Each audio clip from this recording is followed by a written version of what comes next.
의인이 부르짖음에 여호와께서 들으시고 그들의 모든 환난에서 건지셨도다. 여호와는 마음이 상한 자를 가까이 하시고 충심으로 통회하는 자를 구원하시는도다. 의인은 고난이 많으나 여호와께서 그의 모든 고난에서 건지시는도다. 아멘.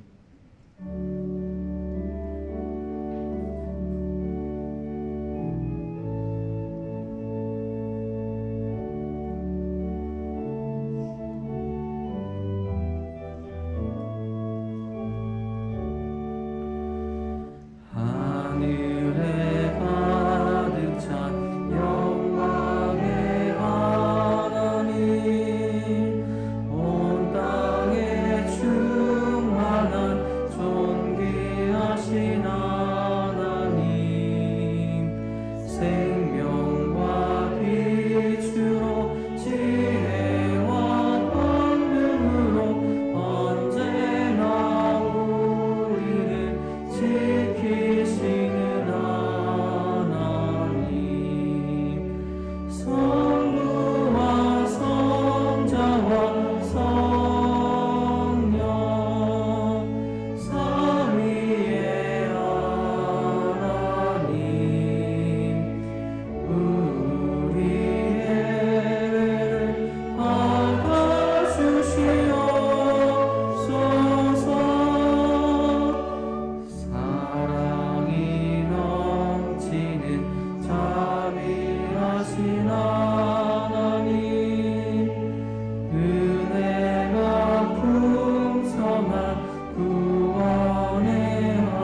여호와께 감사하라 그는 선하시며 여호와께 감사하라 그는 선하시며 그 인자하심이 영원하미로다.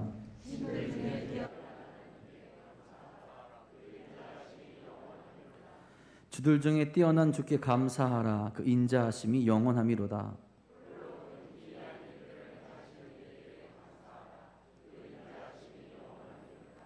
지혜로 하늘을 지으신 이에게 감사하라 그 인자하심이 영원하미로다.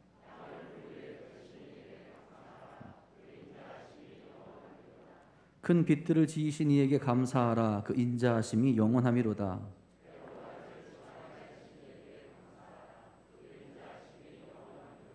달과 별들로 밤을 주관하게 하신 이에게 감사하라 그 인자하심이 영원하미로다.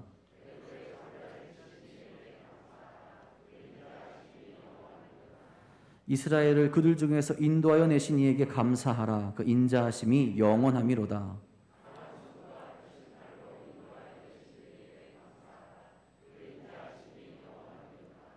아멘.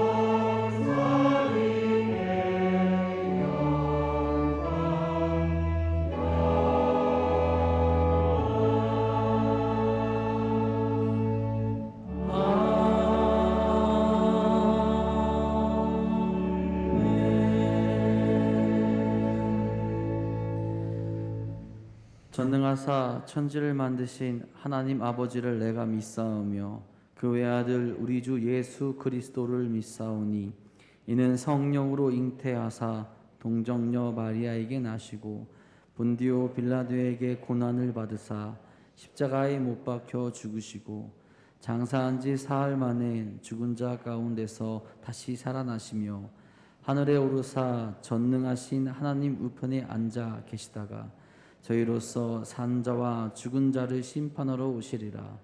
성령을 믿사오며 거룩한 공예와 성도가 서로 교통하는 것과 죄를 사하여 주시는 것과 몸이 다시 사는 것과 영원히 사는 것을 믿사옵나이다.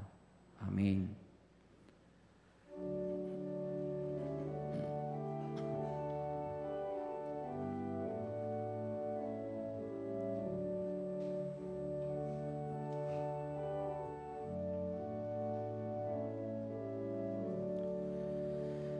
나의 기쁨 나의 소망 되시며 나의 생명이 되신 주 밤낮 둘러서 찬송을 드려도 늘 아신 마음 은일세 나의 사모하는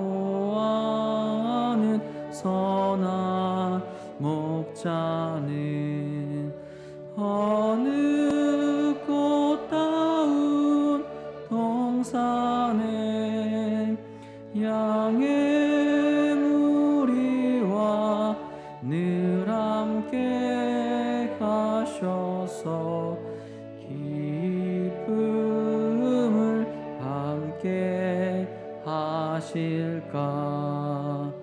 길도 없이 거친 넓은 들에서 갈 길 못 찾아 애쓰며 이리저리로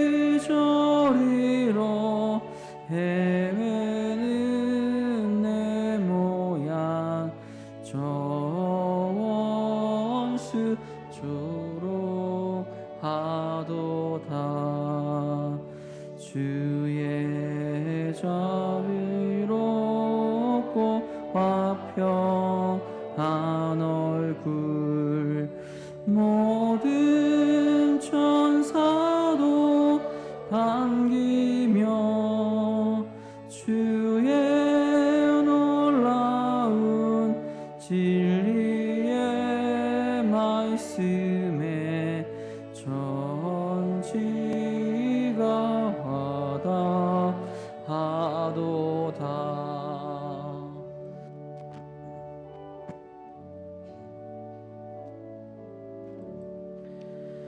나의 진정 사모하는 예수님 음성조차도 반갑고 나의 생명과 나의 참 소망은 오직 주 예수 분일세. 아멘.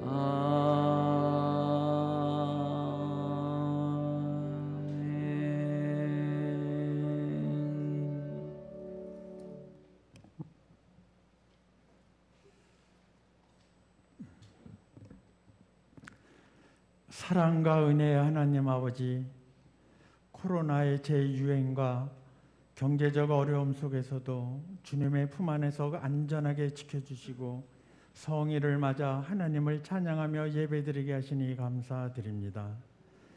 먼저 하나님의 나라와 의를 구하며 하나님을 기쁘게 해드리는 예배가 되게 하시옵소서.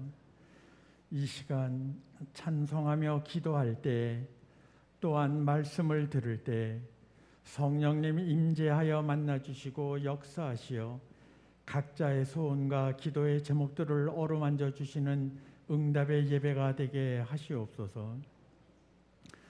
먼저 저희들의 믿음을 다시 한번 되돌아봅니다. 주님을 따른다면서도 주님과 반대의 길을 걸으며 죄의 습성을 버리지 못하고 각종 죄에 빠져 있는 것을 고백합니다. 나의 연약함과 죄를 그대로 받아주신 주님과 달리 다른 사람의 연약함을 흉보며 무시하고 정죄하였음을 회개하오니 용서하여 주시옵소서. 주님께서 베풀어 주신 긍휼을 본받아 우리도 타인의 연약함을 기쁘게 도와주며 온전히 주를 따르게 하시옵소서. 오늘은 8월의 첫 주일로 무더운 여름의 한가운데인데 절기는 어느새 가을이 시작되는 입추입니다. 참으로 빠른 세월, 허송세월 보내지 않고 초놈을 아껴 주님을 기쁘게 해드리는 삶을 살게 하시옵소서. 육신의 한숨이 변하여 찬양이 되게 하시고 근심과 걱정이 변하여 기도가 되게 하시옵소서. 이 세상의 환경만 바라보다가 실족하지 않게 하시고 주님만을 의지함으로 날마다 승리의 삶을 살게 하여 주시옵소서.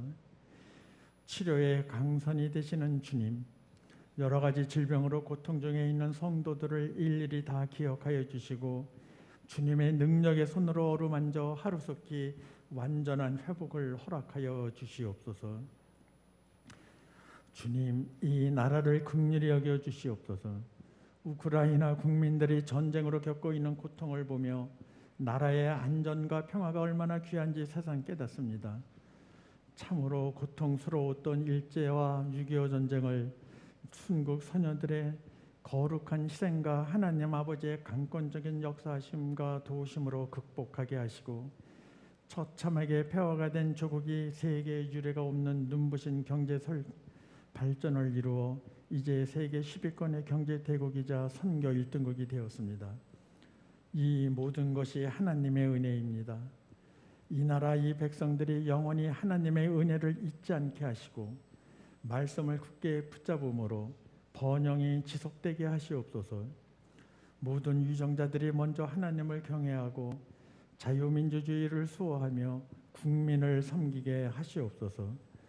유정자들에게 지혜와 애국심을 더하여서 이 땅의 젊은이들이 희망을 가지고 꿈을 펼칠 수 있는 나라, 정치, 경제, 사회적으로 안정되고 부정부패가 없는 깨끗하고 투명한 나라, 공의와 정의가 바로 세워지는 대한민국이 되게 하시옵소서.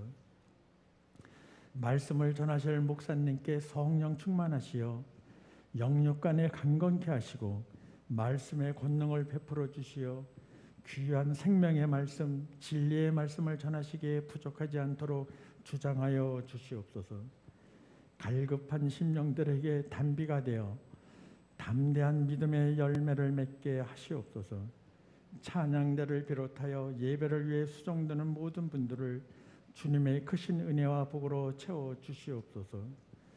우리가 우리보다 연약한 자의 약점을 담당할 때 주께서도 우리를 돌보시고 우리들이 간구하는 것을 이루어 주실 것을 굳게 믿으며 존귀하신 예수 그리스도의 이름으로 기도합니다. 아멘. 하늘에 계신 우리 아버지여, 이름이 거룩히 여김을 받으시오며 나라가 임하시오며 뜻이 하늘에서 이루어진 것 같이 땅에서도 이루어지이다. 오늘 우리에게 일용할 양식을 주시옵고 우리가 우리에게 죄 지은 자를 사하여 준 것 같이 우리 죄를 사하여 주시옵고 우리를 시험에 들게 하지 마시옵고 다만 악에서 구하시옵소서. 나라와 권세와 영광이 아버지께 영원히 싸움나이다. 아멘.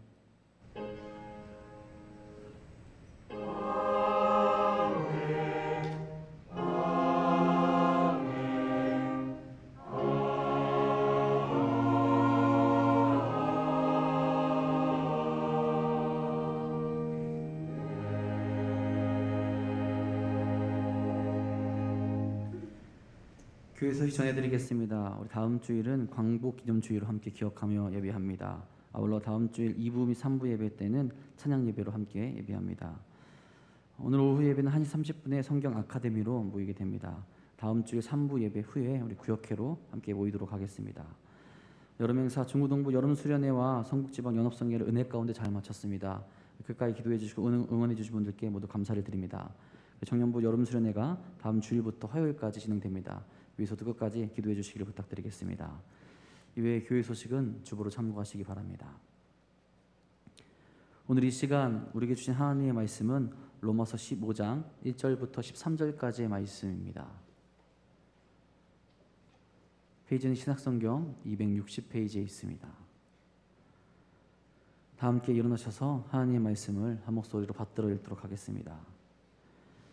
믿음이 강한 우리는 마땅히 믿음이 약한 자의 역점을 담당하고 자기를 기쁘게 하지 아니할 것이라. 우리 각 사람이 이웃을 기쁘게 하되 선을 이루고 덕을 세우도록 할지니라.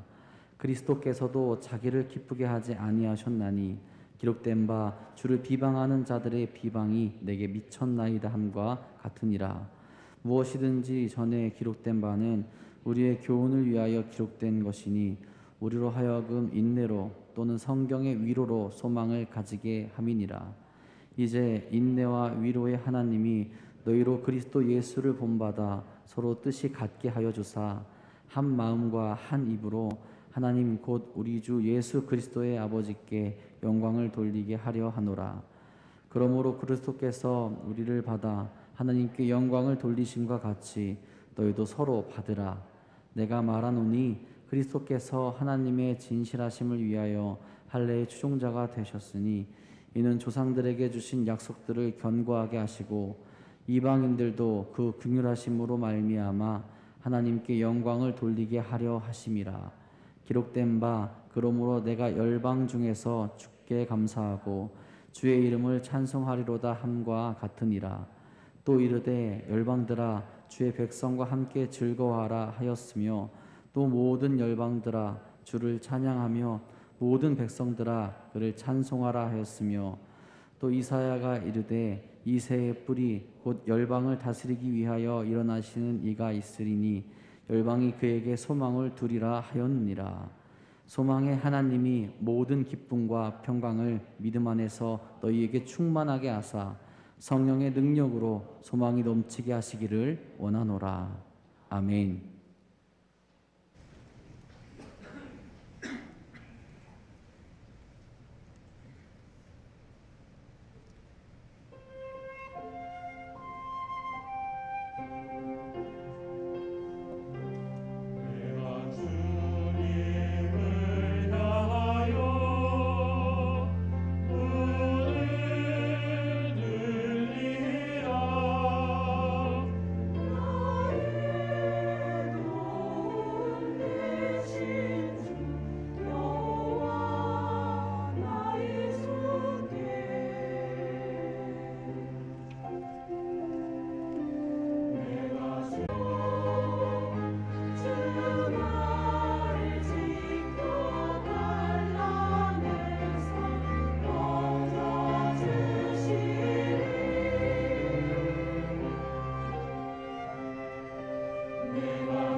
감사합니다. 기도하겠습니다.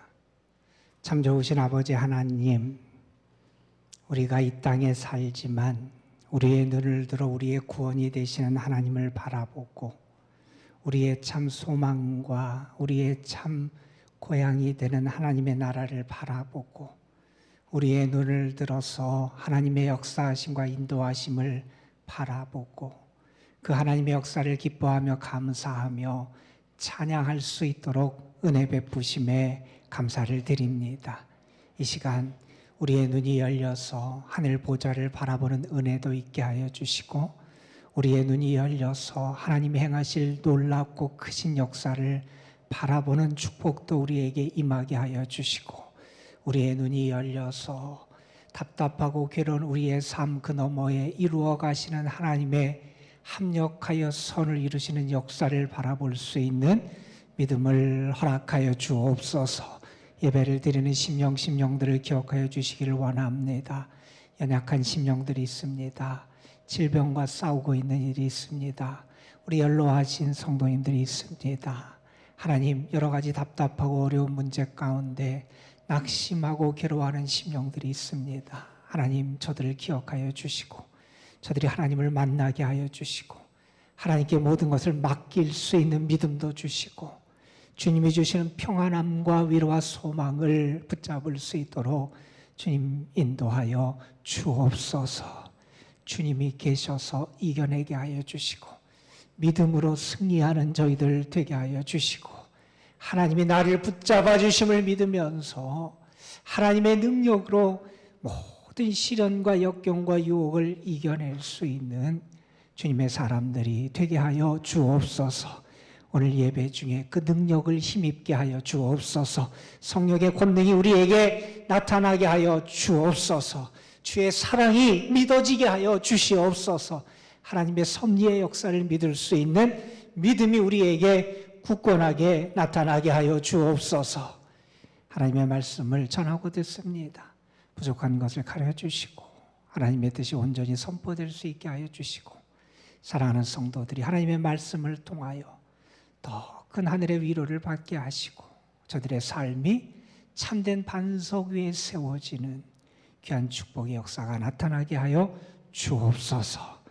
주께 모든 걸 맡깁니다. 하나님 역사하시고 이 자리에서 예배를 드리는 심령이든 영상을 통해서 함께 예배를 드리는 심령이든 하나님이 예비하신 복으로 채워 주옵소서. 우리 구주 예수 그리스도의 이름으로 기도드리옵나이다. 아멘. 먼저 여러분에게 한번 물을 테니까 대답해 보셨으면 좋겠어요. 여러분에게 복음이 중요합니까?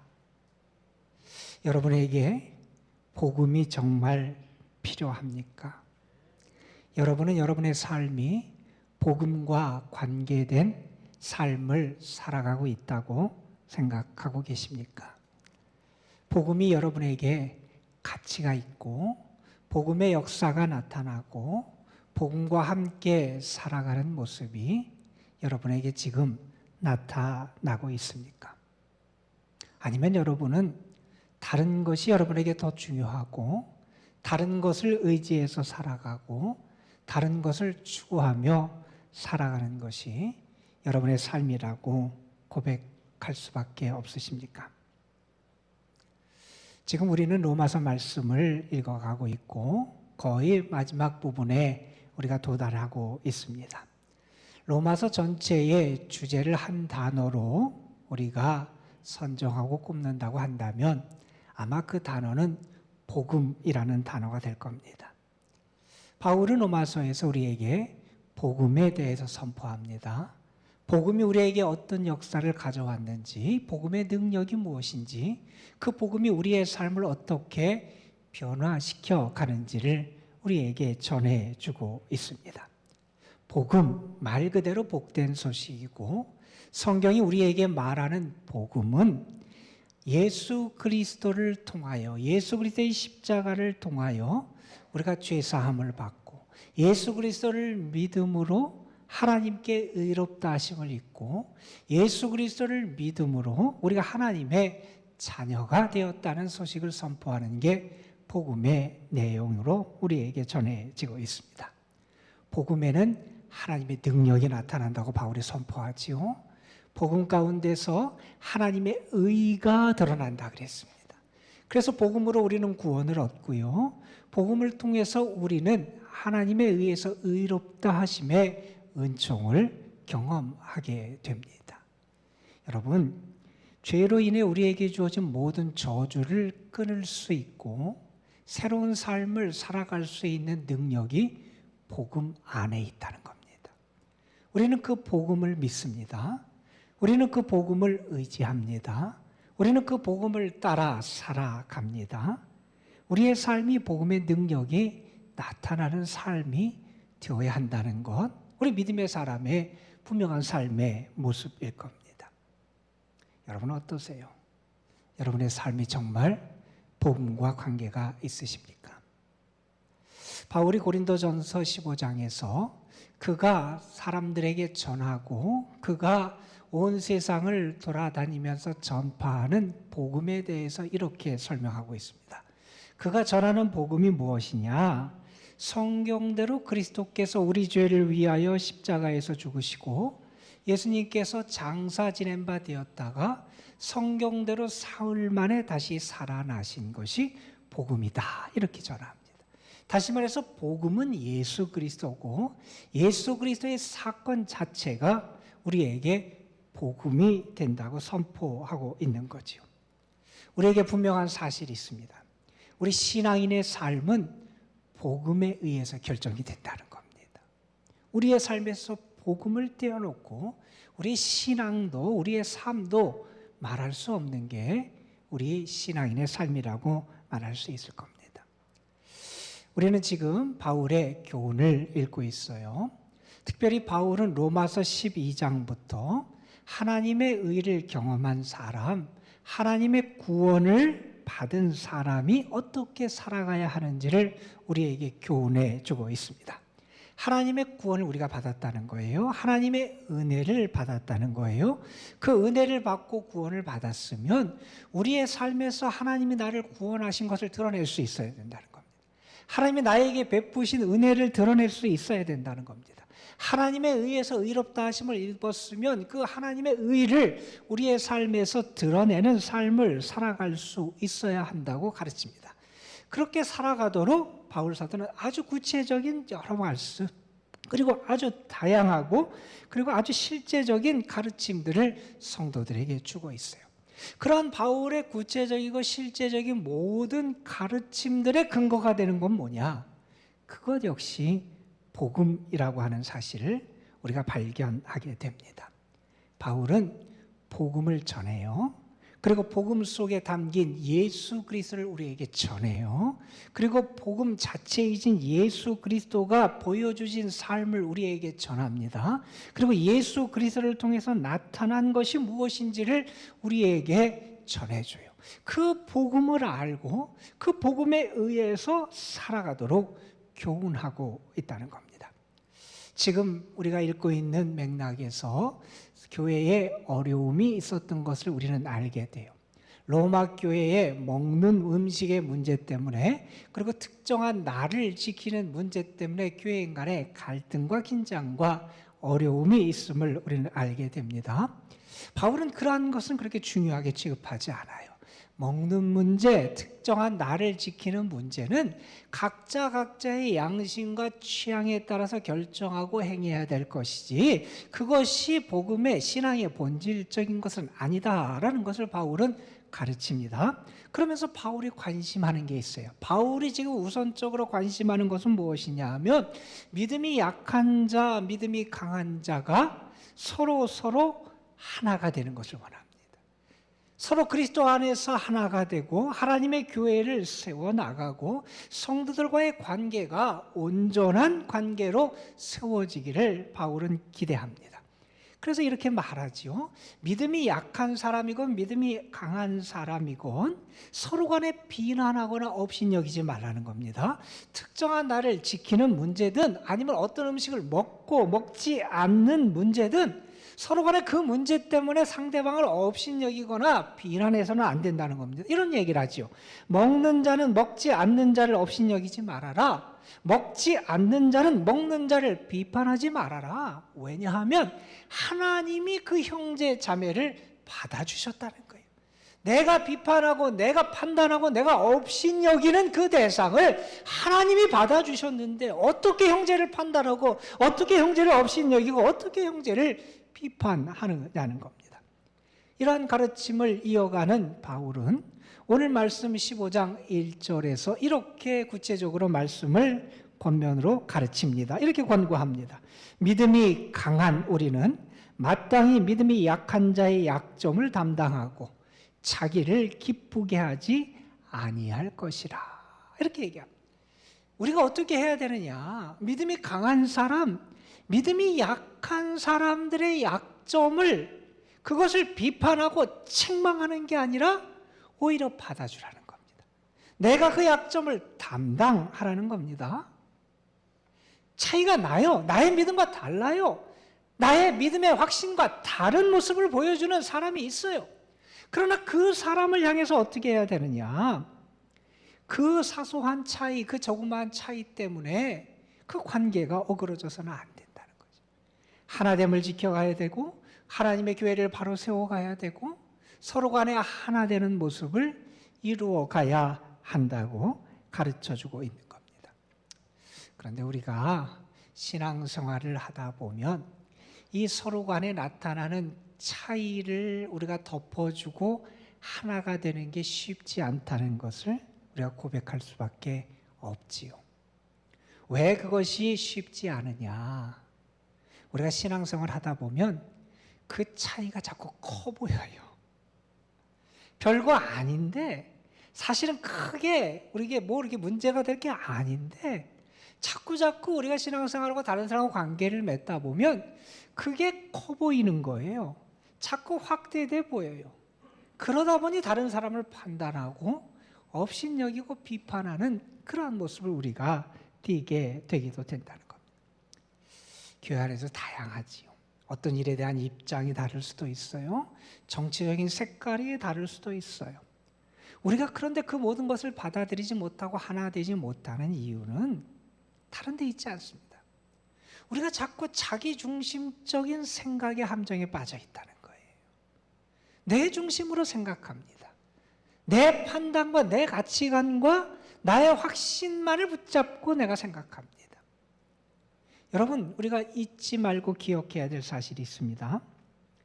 자기 중심으로 생각하는 이러한 속성은 죄의 속성일 수 있다는 겁니다. 내 중심으로만 판단하고 생각하는 것은 죄의 속성일 수 있다는 겁니다. 바울은 성도들이 이렇게 당부해요. 오늘 말씀 5절에 보면 여러분의 뜻을 서로 같이 해야 됩니다. 6절에 보면 이렇게 말합니다. 여러분이 한 마음과 한 입으로 다른 마음, 나누어진 마음, 두 입, 세 입이 아니라 한 마음과 한 입으로 하나님을 찬송하고 하나님께 영광을 올려드려야 된다. 이렇게 성도들에게 당부하고 있는 겁니다. 여러분, 이렇게 하나를 이루고요, 서로 받아들이고요, 한 마음과 한 뜻으로 하나님을 찬양하려면 어떻게 해야 됩니까?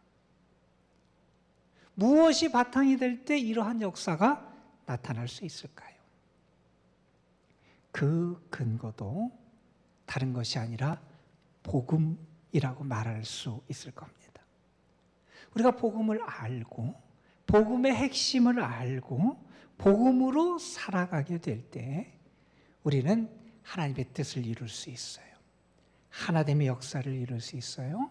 우리의 삶에서 하나님이 기뻐하시는 열매를 맺을 수 있어요. 왜냐하면 여러분, 복음 그 내용 자체가 되시는 예수 그리스도께서 보여주신 삶이 우리에게 길이 되기 때문에 그렇습니다. 오늘 말씀을 보면 사도는 오늘 말씀의 내용은 교인들이 서로 받아들이고 서로 덕을 세우고 하나 되라 하고 하는 그런 권면의 말씀이에요. 그러나 이 말씀을 보면서 과연 복음으로 살아가는 사람, 복음의 핵심을 나타내며 살아가는 삶이 어떠한 삶이라고 사도가 가르치는지에 대한 교훈을 한 두세 가지로 우리가 함께 살펴보려고 합니다. 먼저 사도는 이런 말을 합니다. 복음의 핵심이 어디 있느냐? 복음의 본질이 어디 있느냐? 그것은 이웃을 기쁘게 하는 삶에 있다는 거예요. 사람들은 자기 만족을 위해서 살아갑니다.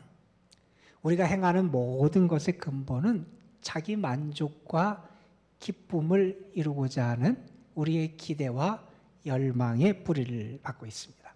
우리가 밥을 먹어도 그래요. 잠을 자도 그래요. 일을 해도 그래요. 그 모든 것은 자기 만족과 기쁨을 얻기 위해서예요. 물론 그것이 우리에게 필요합니다. 그러나 오늘 본문이 우리에게 가르쳐주는 교훈은 뭐냐? 하나님의 자녀는, 믿음의 사람은 자기 만족과 자기 기쁨의 차원에서만 머물러서는 안 된다는 거예요. 하나님의 사람은 조금 더 수준이 높아져야 된다는 거예요. 그것을 우리는 물론 그것이 무엇인지 알아요. 그것은 하나님을 기쁘시게 하는 삶이고요. 내 이웃에게 기쁨이 되는 삶이 더 차원 높은 삶임을 우리는 잘 알아요. 여러분, 오늘 말씀에서 사도는 이렇게 말하지요. 자신을 기쁘게 하지 아니하고 이웃을 기쁘게 한다. 1절, 2절에서 그렇게 말합니다. 특별히 1절에서 이렇게 말하죠. 자기를 기쁘게 하지 아니할 것이라.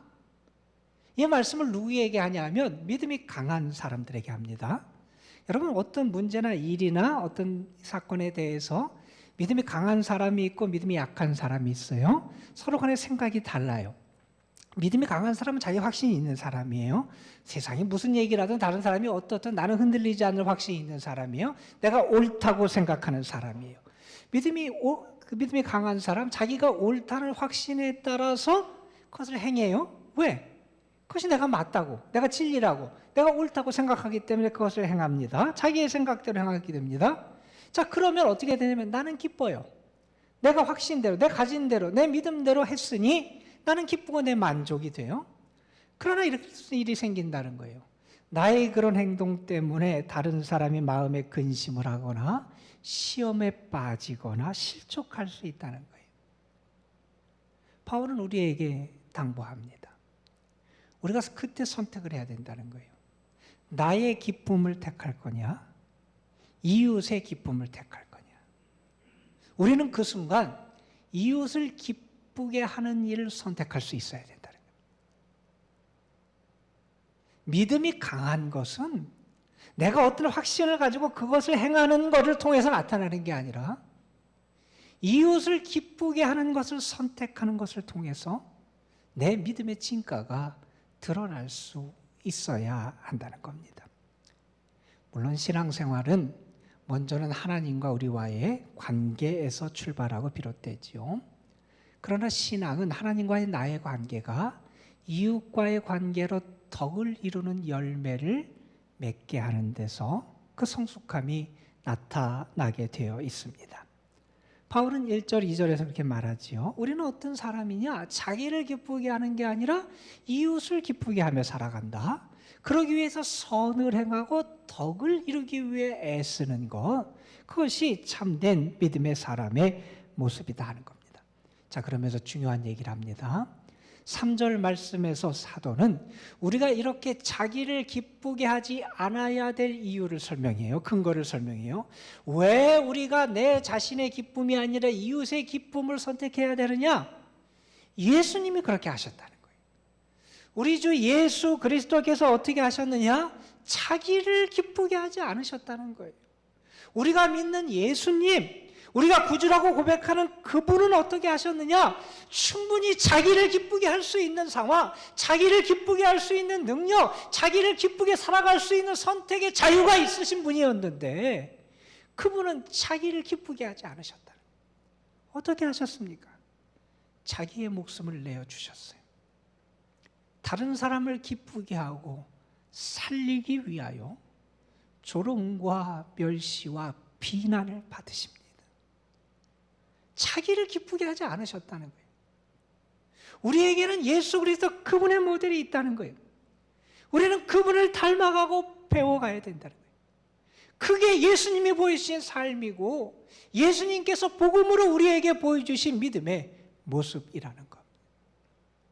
여러분, 여러분의 모습 속에 이웃을 기쁘게 하는 삶의 모습이 과연 있습니까? 진짜인지 아닌지 모르는데 어느 글에 이런 얘기가 있어요. 염소에 관한 이야기인데 이런 얘기가 있습니다.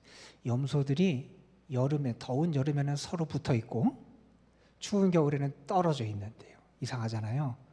더운 때는 떨어져 있어야 털도 있는데 그렇게 되고 그 겨울에는 붙어 있어야 되고 막 그래야 될 것 같은데 반대로 안 되는 거예요. 왜 그런가 봤더니 염소들은 남이 잘 되는 꼴을 못 본다네요. 그래서 남이 시원하면 안 될 것 같아서 내가 같이 가서 내가 덥더라도 같이 있고 남이 따뜻하면 안 될 것 같아서 추워도 그렇게 내가 떨어져 있는다. 진짜인지 아닌지 모르지만 여러분, 만약에 이게 사실이라면 얼마나 어리석은 모습입니까? 바울은 오늘 말씀에서 우리에게 이렇게 말해요. 우리는 이웃을 기쁘게 해야 되는데 이웃을 기쁘게 할 수 있는 길이 어디 있느냐? 그 약점을 내가 담당해야 된다는 거예요. 유익과 덕을 도모해야 된다는 거예요. 서로 받아들이라는 거예요. 여러분, 이게 예수님이 보여주신 모습이고 복음이 우리에게 전하는 참된 구원의 믿음의 모습이라는 거예요. 두 번째로 바울은 오늘 말씀에서 이런 얘기를 합니다. 복음의 핵심은 어디에서 나타나느냐? 하나님께 영광을 돌리는 삶을 통해 나타난다는 거예요. 오늘 말씀에서 바울은 여러 번에 걸쳐서 우리가 그리스도를 본받아야 된다 하는 그런 말씀을 해요. 우리는 물론 알아요. 우리는 예수 그리스도를 본받고 살아가는 사람이에요. 그런데 우리가 예수 그리스도를 본받아야 될 게 많은데 특별히 우리가 주님이 하나님께 영광을 돌려드리는 것을 본받아야 된다는 거예요. 근데 예수님이 어떻게 하나님께 영광을 올려드렸느냐? 우리가 하나님께 영광을 올려드리는 길은 많이 있을 거예요. 그런데 오늘 본문에서 사도가 우리에게 가르치는 예수님이 하나님께 영광을 올려드린 길은 뭐냐? 주님이 죄인된 우리를 받아들이시고 용납하셨다는 거예요. 그게 하나님께 영광을 올려드린 길이라는 거예요. 오늘 말씀 7절 말씀입니다. 그리스도께서 우리를 받아 하나님께 영광을 돌리심 같이 너희도 서로 받으라. 여러분, 하나님께 영광을 올려드리는 길 많아요. 어떤 유명한 작가가, 저술가가 그의 작품 때문에 사람들에게 칭찬을 받았어요. 대단하다고 어떻게 그런 작품을 이렇게 쓸 수 있냐고 사람들에게 칭찬을 받아요. 그때 그 작가가 이런 얘기를 했대요. 나 자신은 하나님 손에 들리운 펜일 뿐입니다. 이런 얘기를 했대요. 내가 능력 있는 게 아니라는 거예요. 하나님이 나에게 그런 은혜를 주셨다는 거예요. 내가 영광받고 칭찬받을 게 아니라 하나님이 영광을 받고 칭찬을 받으셔야 된다는 거예요. 나는 하나님 손에 들려준 펜에 불과하다.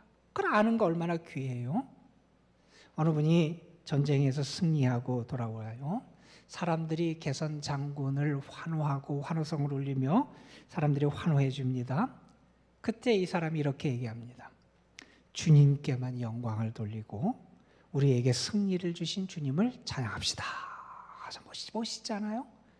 이렇게 우리가 주님께 영광을 올려드릴 수 있어요.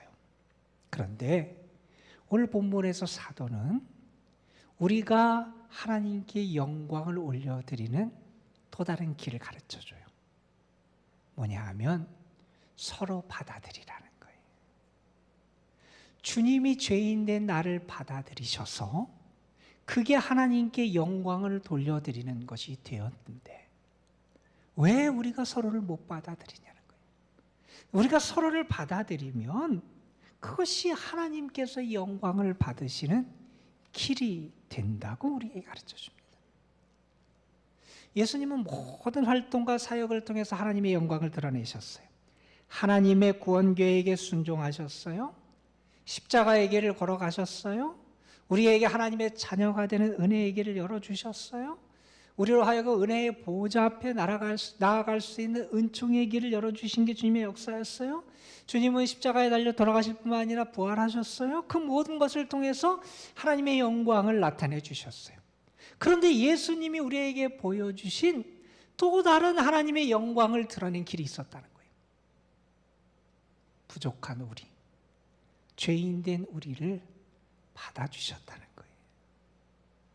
여러분, 저는 여러분의 삶이 하나님의 영광을 드러내는 삶이 되시기를 주님의 이름으로 축원합니다. 여러분, 거창한 일, 큰 것을 이루어서 하나님의 영광을 드러낼 수도 있지요. 그러나 우리가 간과해서는 안 되는 것이 있다는 것. 우리가 서로 받아들이고 용납하고 하나 될 때 그곳에 분명히 하나님의 영광이 함께할 줄로 믿습니다. 여러분,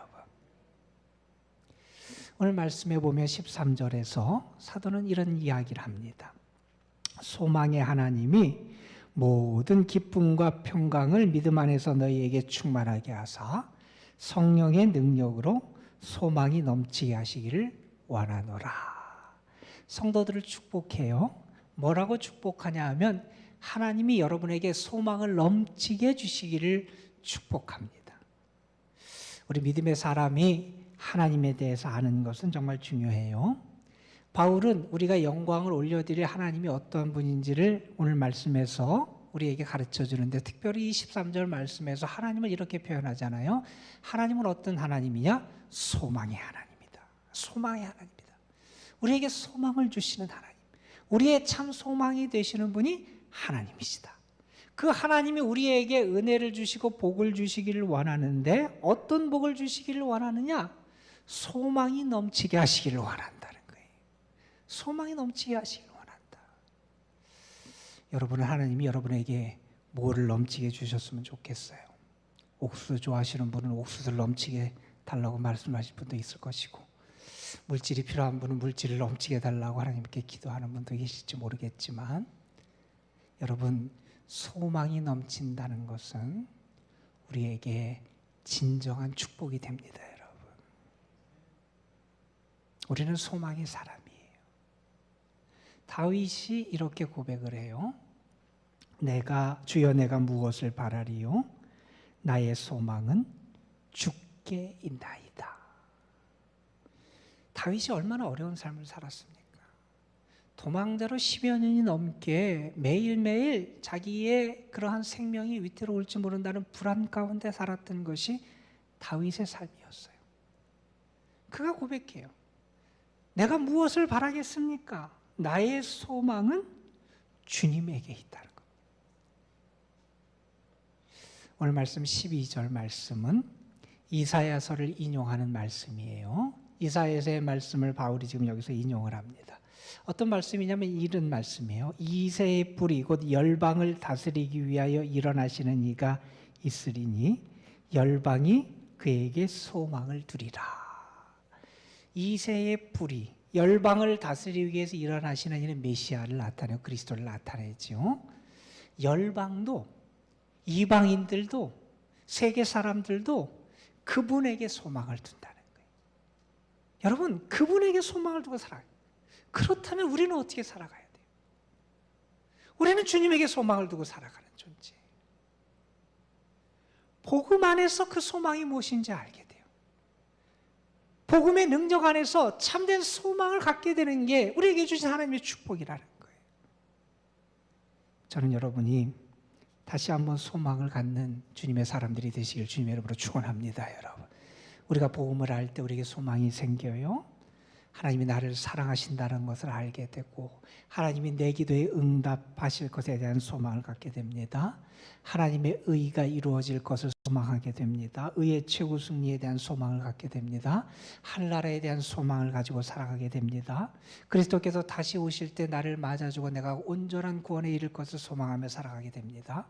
우리는 복음 안에서 소망이 충만한 삶이 우리의 삶이 된다는 사실을 알게 된다는 거예요.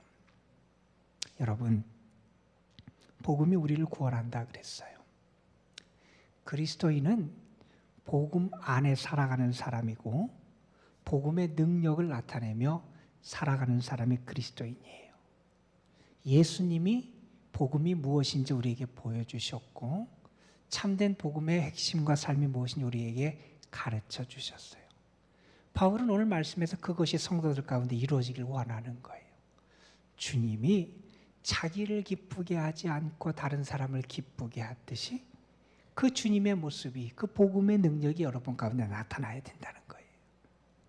우리의 삶 속에서 내가 서로 받아서, 그래서 하나님의 영광을 주님이 드러내셨듯이 우리가 서로 받는 가운데 하나님의 영광을 우리 가운데 체험할 수 있어야 한다는 거예요. 정말 복음을 알면 주님이 우리의 소망이 되고, 그래서 우리에게 소망이 넘치는 삶이 우리에게 찾아온다는 거예요. 저는 이 복음의 삶이 여러분의 삶에도 다시 한번 나타나기를 주님의 이름으로 축원합니다. 여러분이 복음의 사람이 됐으면 좋겠어요. 복음과 상관없이 다른 것만 따라가는 사람이 아니라 주님이 보여주시고 주님이 가르쳐 주시고 주님을 본받도록 우리에게 전해주는 이 복음의 핵심, 복음의 능력을 여러분의 삶 속에서 붙잡고 따라가고 본받고 행해서 복음의 아름다운 열매가 여러분의 삶에 충만하게 맺혀지시기를 주님의 이름으로 축복합니다. 기도하시겠습니다. 아버지 하나님, 복음을 통한 은혜를 우리에게 허락해 주셔서 감사합니다. 다른 것이 복음인 줄 알고 세상을 따라가고 세상 물질을 따라가고 세상에 소망을 두고 살아가는 저희들이 아니라 참 복음 자체이신 예수님의 길, 우리가 그것을 붙잡고 기억하며 따라 살아갈 수 있는 저희들이 되게 하여 주옵소서. 바울이 성도들의 삶 속에서 이 복음의 핵심이 예수 그리스도를 닮아가는 이 모습이 그들에게 드러나길 간절히 소망했는데, 우리의 삶 속에서도 이러한 복음의 아름다운 능력과 역사와 열매가 맺혀질 수 있도록 인도하여 주옵소서. 우리 구주 예수 그리스도의 이름으로 기도드리옵나이다. 아멘. 제가 우리 새로 등록하신 새가족 계셔서 소개해드립니다. 우리 김복선 집사님, 우리 잠깐 좀 일어나시겠어요? 우리 찬양대 일어나서 축복송 같이 불러드립니다. 당신은 하나님의, 당신은 하나님, 언약 안에 있는 축복의 통로, 언약 안에 있는 축복의 통로, 당신을 통하여서, 당신을 통하여서 열방이 주께 돌아오게 되리니. 우리 박수로 환영하겠습니다. 감사합니다. 앉아주시죠. 우리 주보에 보면 다음 주에 임시구역 개관고가 있는데 우리 행정 절차 필요해서 하는 구역입니다. 교회 시설 관련해서 우리가 잠시 길지 않게 우리 감리사님 위임 받아서 여러분에게 알리고 통과시키는 짧게 진행할 거니까 여러분 기억하시고 다음 주에 함께 참여해 주시기를 부탁을 드립니다.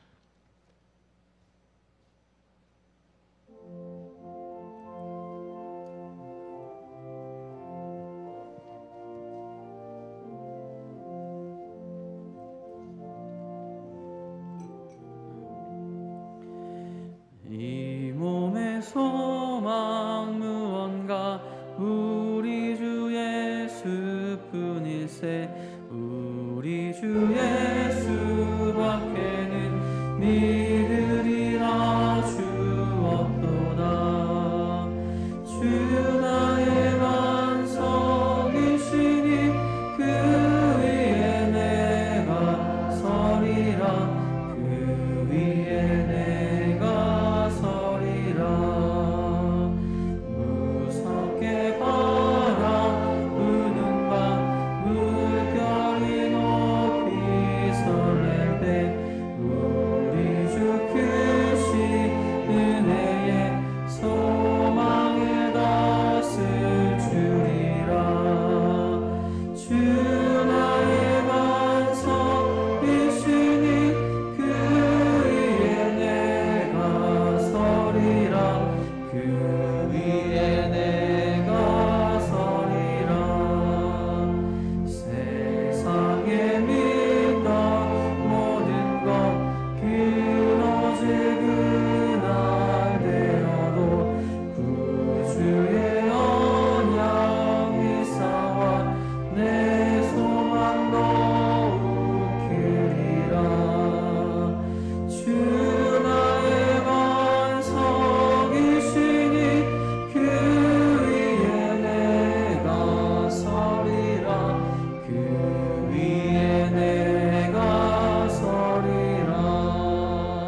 우리의 영원한 소망이 되시는 우리 구주 예수 그리스도의 은혜와 하나님 아버지의 크신 사랑과 성령의 감화 감동 역사하심이 오늘 몸만 나온 것이 아니라 우리의 마음과 우리의 정성, 특별히 귀한 예물을 성별하여 11조 주일헌금, 감사헌금, 특별 헌금을 드린 우리 모든 성도들 심령가정 속에 드려진 예물 속에 특별히 우리의 복음이 되시는 예수 그리스도 중심의 삶을 통해서 우리 모두가 함께 행복하고 함께 하나님 앞에 영광 돌리기를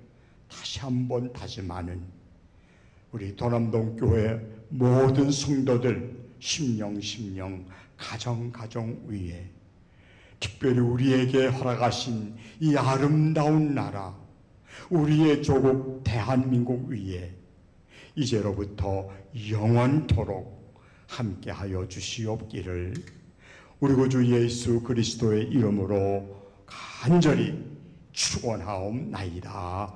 아멘.